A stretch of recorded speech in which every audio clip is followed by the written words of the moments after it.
I think we're doing very well with Russia. But right now they're bombing the hell out of Ukraine, and I'm finding it more difficult, frankly, to deal with Ukraine. And they don't have the cards. They don't have the cards. As you know, we're meeting in Saudi Arabia on sometime next week, early. And we're talking, I find that in terms of getting a final settlement, it may be easier dealing with Russia, which is surprising because they have all the cards. I mean, they're bombing the hell out of them right now. And I put a statement in, a very strong statement. Can't do that. You can't do that. Mr. President, we're trying to help them, and Ukraine has to. Let's not forget that Trump is trying to broker a peace deal and not negotiate a victory for one side or the other.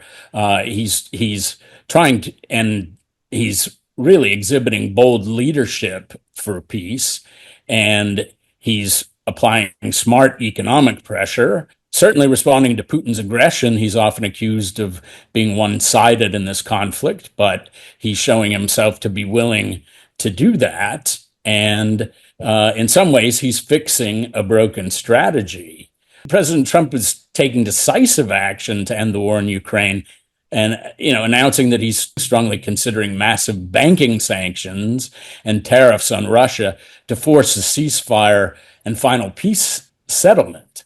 Unlike the endless escalation that we've seen, Trump's using America's economic might to deliver results. That's what he's trying to do. He's trying to be true to his mantra, which echoes Ronald Reagan's mantra of peace through strength.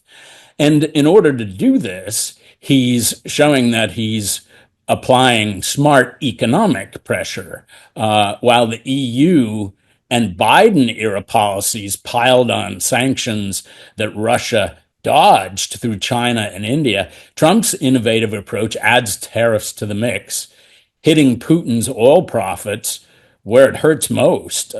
Russia's still raking in $800 million from Asian crude sales, despite price gaps.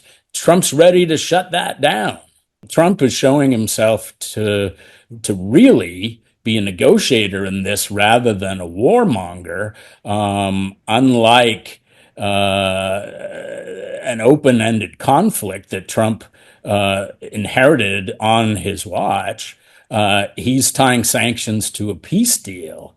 His March 7th post today proves that he's got a plan, pressure Russia to the table, not drag America into another forever war. That's leadership that Putin and Zelensky should respect.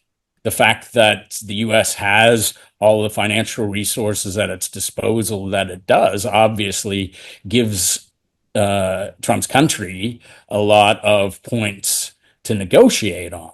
But Trump is no shrinking violet. I think Trump is very effective, and in some ways, I think he is the only force that can be brought to bear to change the course.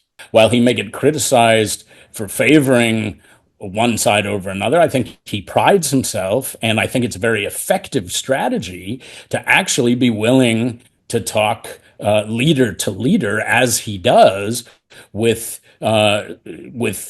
countries that are seen to be not allies. And Trump is very much a deal maker, and he doesn't stand on the ceremony of the old rules-based order, post-World War II situation. He's willing to talk to these people, and he believes through his skills of negotiation, he can bring the desired outcome to bear. And I don't think there are any other world leaders that can do that.